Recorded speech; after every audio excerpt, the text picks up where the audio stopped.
Yesterday was Salty Shefty. Did you guys see Shefty yesterday? He was salty. Yes. Very good. There is no better Shefty than a salty Shefty. We're jam-packed today. Jay, Will, and I are going to have a fight. I mean, seriously, we may we may come to blows over this thing coming up in our next hour. But we have major breaking news as we welcome you to another hour of Get Up, as always, live from the Seaport District at Pier 17, brought to you by Chase. We got breaking news. The potential top pick in next year's NFL draft has been suspended. Details are murky, but they're coming in. We have the latest right off the top.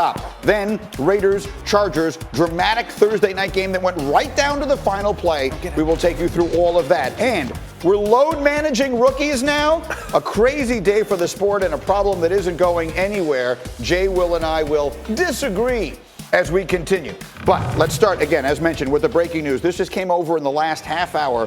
The potential number one pick in next year's NFL draft, Chase Young. Everyone acknowledges he's the best player in college football. He will not play tomorrow against Maryland. The Ohio State Athletic Department is looking into a possible NCAA violation from 2018. That is all the information we have as of right now. Obviously, we have a lot of reporters working this story. Take a look at some of the numbers here. He's had a monster season this year. His 13.5 sacks, second most in a single season in Ohio State history, and that's with 5 games still remaining. The other guys on that list, legends who were Super Bowl champions or first-round picks, every single one of them, and this kid is every bit as good, if not better, than any of them. So I want to start by setting up, for those of you who don't know, Bobby Carpenter, you played at Ohio State, you live in Columbus, and you host a radio show in Columbus. What do you make of this situation? Trying to talk and reach out to some people. It's radio silent over at the Woody Hayes at Ohio State, and I think that probably bodes well, meaning they're trying to investigate this thing, get ahead of it, and hopefully it's a situation where,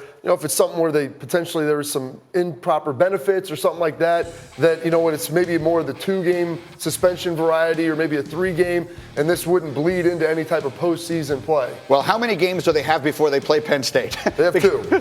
That's the interesting one, because they have 2 monster games on their schedule as we go forward. They play Penn State, who right now is ranked number 4, and then obviously the Michigan game. And as NFL teams will look at this again, we will not speculate in any way. This literally could be anything at this point to our knowledge. But the NFL is drooling over this kid, right? No doubt about it. Look, it would take a lot for this kind of thing to affect his draft stock in any significant way. He plays a premium position. He's a premium player. You see the list of the names of other Ohio State people that he's chasing right now as far as the sack record is concerned.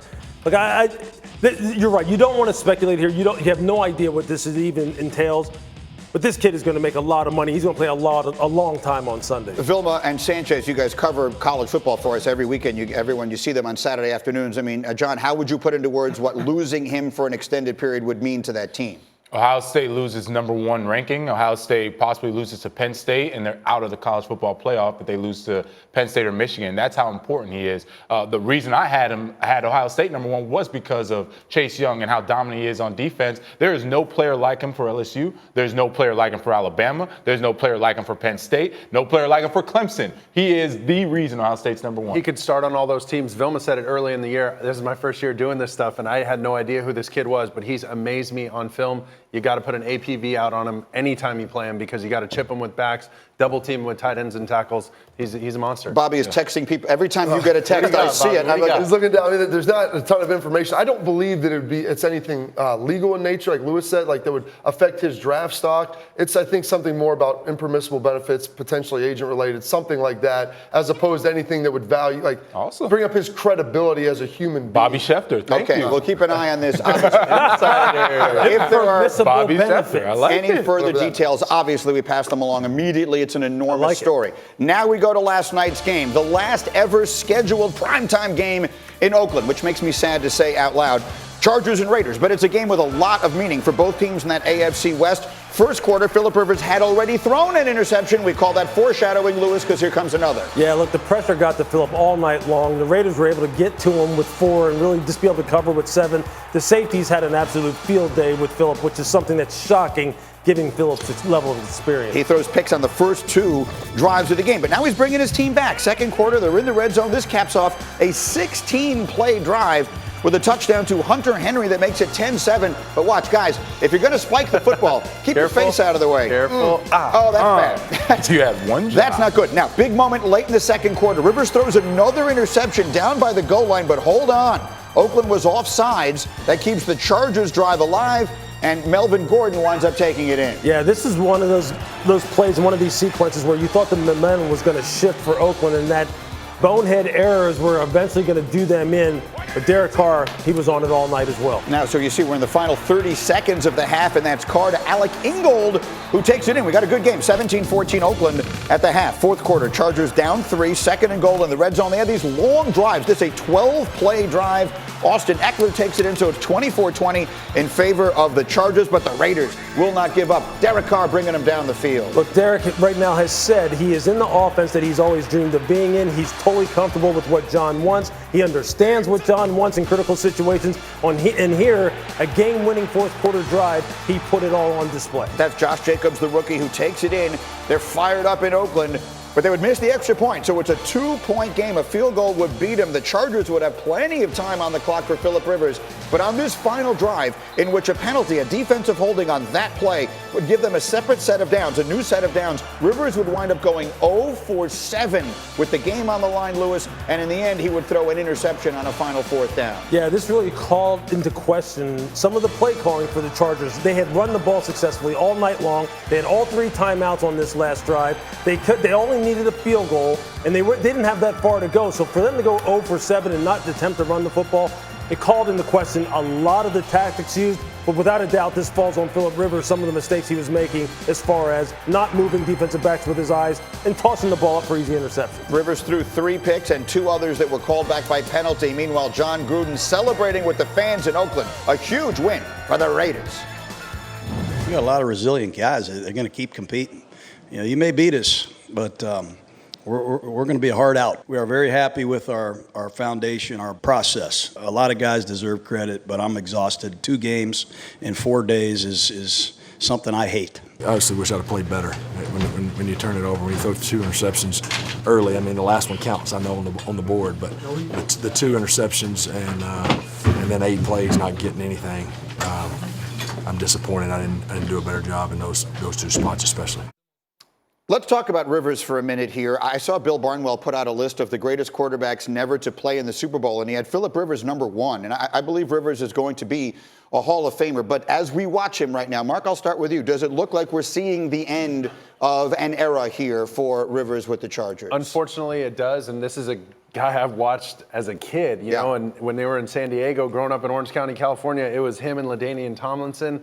And, I mean, it crushes me to see that. But if he wants to play somewhere, he will play somewhere else. He might be able to help one of these young quarterbacks, and you can glean a lot from a guy like that. You can learn so much from him, but he'll get a shot somewhere. I equate this to Eli Manning 2 years ago when all the issues that Eli had playing, you could tell his level of play had clearly declined, yet there was nothing the organization wanted to do about it until they were forced to do something about it. It's the same thing, just not getting as much press coverage out. And they, of course, were traded for each other on draft day. So an appropriate comparison. Let me swing it to the Raiders here quickly because we have so much going on. Bobby, are you watching a playoff team, do you feel like, when you watch the Raiders play? Yeah, because they're playing complete football right now. They have a good defense that can make plays, put their offense in good situations, and they're able to run the ball. Like John Gruden, for as much as people talk about him as being this pass offensive head coach, you look at his teams in Tampa, you look at what he liked to do in Oakland the first time. He wants to line up and be big and physical and pound the football. They have the running back in Jacobs to be able to do it, and he's using that without Derek Carr turning the football over. Great team right now. Look, if you go back to John's history in Tampa Bay when he had Cadillac Williams as a rookie runner, he ran the wheels off of Cadillac Williams. He's doing the same thing with Josh, who comes into the NFL with not a whole lot of tread on his tires because of his usage or his lack of usage at Alabama, which boded well for him. All these other rookies, Max Crosby, Cleveland Ferrell, Jonathan Abram, although he's hurt, all these kids are playing tremendous roles for this football team. They have one of the biggest, strongest, most physical offensive line. Remember this name. From a veteran standpoint, when they signed Richie Incognito, people thought, what are you doing signing Richie Incognito? I was one of the people who said that. You see him on film right now? He's mauling people, and he's helping establish that new identity for his football team. They're going to have to be reckoned with in November and December. Oh, by the way, they now have the mini bye, right? They play a Thursday. They have some time off, and then they play the Bengals and the Jets. The Raiders are staring at 7-4 and in really good shape in what feels like a very wide open AFC. All right, much more from the NFL as we go, but now to the game of the year. which is tomorrow, and it's Bama LSU. Bama 78-4 at home since 2008. I pointed this out yesterday. They lose at home so infrequently, you can remember all the games. That was Cam Newton in the 2010 Iron Bowl, down 24-0. They came all the way back to win. Then in 2011, the game of the century against LSU. This was the legendary 9-6 game. No touchdowns were scored. LSU won in overtime. Remember, Bama then beat them for the championship later. In 2012 is the Manziel game.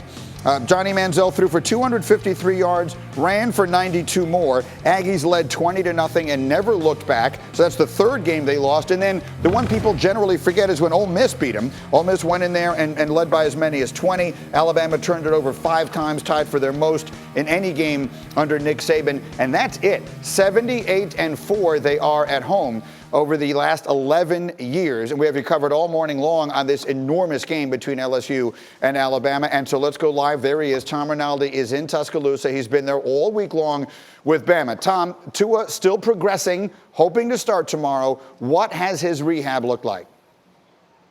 You know, one quick note on what you just said there, Greeny. For further perspective, consider after that first season for Nick Saban here, he's won more national championships than he's lost games at Bryant-Denny. Think about that as a number for some perspective. In terms of Tua, when we say it's a 24-hour process for the training staff to get him ready, perhaps this is the simplest proof. If you went over to Tua Tagovailoa's dorm room where he rooms with his brother, Leah, you would find 2 small units placed there by the training staff. One is a compression sleeve that Tua sleeps in. The other is a cold compress machine so that he's able to alternate between hot and cold treatments. The training staff has broken up 48-hour increments from the moment that the surgery happened to try to get him prepared to play Saturday, and every expectation points to that happening. Is the expectation that it's one thing to play, it's another thing to be able to play at his maximum, and obviously moving around is such an incredibly important part of what he does well, that magic that he has. You have any sense of whether he is expected to be able to be at his sort of magical best in that way? Twofold, 2 ways to answer that. The first is during the periods of practice, open to media observation, Greeny, the design through the week by Steve Sarkisian, the offensive coordinator, has been to increase the number of drills where Tua is expected to take snaps in the shotgun, roll out, and throw on the run to show some burst to see how quick he is, how comfortable he is, and how accurate he is. From our observation, he passed every one of those metrics in flying colors. Number 2, there's been no obvious setback according to the training staff, so the expectation is Tua will play well. Obviously, he hasn't been chased by somebody 25 yards on the LSU defensive front. That'll be a different situation. But the expectation is Tua will play and play well, but live to fight another day. Don't look for 15 and 20-yard scrambles. That would probably create an apoplectic Nick Saban on the sideline. Well, there is no better Nick Saban than the apoplectic Nick Saban. Tommy, well done. Thank you, my man. We will see you. Look forward to your coverage all day long. And we're going to go live to LSU a little later in this hour as well. But let me bring it here, my college football crew, all 3 of you guys. Let's talk about the ankle and how you would think it affects him. He's going to give it a go. If he can play, he's going to play. But how do you think the ankle specifically affects his ability to be that sort of magic man that he sometimes is? Of course, they need him to be able to move around in the pocket, those short bursts, and then those big scrambles down the field. That can gash your defense, and it just breaks their back as a defense. And it's really on Coach Sarkisian, who was my coordinator at USC. Get him some early completions, get him going, get the adrenaline going so he stops worrying about that ankle and just plays. Vilma, I know you have some specific tape to look at of Tua here. Yeah, when you watch Tua, he's equally as good inside the pocket, sitting there and taking 5 seconds to throw the ball down the field as he is when he scrambles. So when you watch a guy like Tua right here, you're watching the Ole Miss defense was coached literally, do not go and try to rush this man because he will throw right behind you for a touchdown. And instead, he just runs it in. You completely lose all your instincts defensively because of how good he is. And then when you watch Tua here when he was hurt, this is a championship game in 2018 versus Georgia. Watch how his ability or inability to get out of the pocket and then extend the play is what was the reason he actually got pulled in the 4th quarter, if you remember that game. And if he can't do that, he can't extend, LSU's defense is fast, LSU's defense is physical. If he cannot pull away from them, and then now we're talking about, he's stuck in the pocket, it'll be a long day. What does that mean to you? Well, it means to me the fact that you want to protect your quarterback. And how do you do that? By running the football. And if you look at the history of this series and you go back to 2011, there's been 3 one-score games. That's when it's been tight. LSU won in 2011, overtime in 2012, 2014 4-point game. What was the common theme in this? Was the fact that LSU rushed more times per game. And so getting Najee Harris going right there, take the heat off of Tua. Don't ask him to drop back 45 times and run around. These coaches are both defensive guys at heart. Nick Saban, Ed Orgeron, they love to run the football. And I know Nick's going to try to do that to protect him with Najee Bobby, Harris. the only thing I'd say to that, it's a very different LSU offense that Alabama's facing, right? LSU offense before, it was just running three yards in a cloud of dust for the whole game and hope to win 9-6. This time you're talking about Joe Burrow. If they say, sure, run the ball, I'd love for you to do that. Thank you. Okay, it's my turn. Down the field, touchdown. That's the only thing I'm saying. It's a different LSU offense. Well, it's such a different game. When we think of LSU and Alabama, when we think of the SEC in general, that you're making exactly the right point. Yeah. Traditionally, we're thinking of these defensive teams that want to run the football. We got star quarterbacks. We got star receivers all over the place. I mean, last year you saw Joe Burrow with 7-man protection versus 8-man drop on Nick Saban's defense, and he's standing there holding the ball in the pocket like, what do I do? This year they line up an empty. They're motioning receivers all over the field. He majors in getting that ball down the field in the air now. We're talking about an LSU trigger man. That's never happened before. As I mentioned, we'll go live to LSU a little later, about 15 minutes from now. We'll do that. Meanwhile, let's go back to the NFL quickly. It's been a first half to forget for Odell Beckham and the Browns. They're 2-6 going into this week's matchup with the 6-2 Bills. And Beckham has just 39 catches. Yesterday, he reflected on how he's handled all the adversity of this season. I've just grown. I've come to a different place, mentally, emotionally, spiritually, however you want to put it. That energy still tries to find its way to get me upset, whether it's something about a cleat or a visor or all these little stupid things that the only people who are worried about them are the people who are doing and saying something about them. People just want to see me break. I think they want to see that side that was in there with what I was dealing in another situation. Nothing's ever gonna really bother me. I'm gonna come here, I'm gonna do my job, I'm gonna try and give 110 every time that I can go, and that's just it. So it's an interesting time in the football season. We spent some time in our first hour talking about the Browns, and so many of the fingers wound up being pointed at the head coach there and Freddie Kitchens. And then you look at some other situations, like the Jets and the Giants play this weekend. The Jets coach, Adam Gase, is in the middle of a lot of that sort of thing. And if the Giants should lose this game, then maybe Pat Shurmur's name starts to come up a little bit more with that as well. From a front office perspective, Lewis, give me a sense of how teams are considering if they're going to make a coaching change, or they're pretty sure they're going to make a coaching change.